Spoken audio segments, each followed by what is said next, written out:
रहीम, अगर आपको कोई चेक देता है और उसमें से फर्ज कर लें कि 20 लाख रुपए का उसने आपको चेक दे दिया, उसने आपके 20 लाख रुपए देंगे, उन 20 लाख रुपए में से वो आपको 5 लाख रुपए वापस कर देता है और फिर आप सोचते हैं इसने मेरे देने तो 15 लाख रुपए, तो मैं क्या 20 लाख रुपए के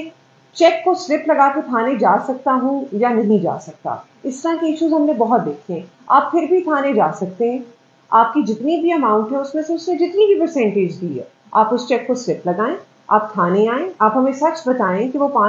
20 लाख में से 5 लाख रुपया दे चुका है। हम आपके चेक के नंबर को और जो अमाउंट वो दे चुका है वो आपकी दरखास्त में लिखवा के उसके ऊपर 489F के पर्चे की बजाय 406 की या किसी और सेक्शन ऑफ लॉ की तरफ जहां वो जा सकता है हम वो इंप्लीमेंट करने की कोशिश करेंगे। लेकिन अगर दोबारा रिपीट कर रहे हैं, कोई आपको चेक देता है और उसकी थोड़ी अमाउंट दे देता है, पूरी अमाउंट नहीं देता, तो फिर भी कानूनी तौर पे आप उसको स्लिप भी लगा सकते हैं और थाने में दरखास्त भी दे सकते हैं। बहुत शुक्रिया।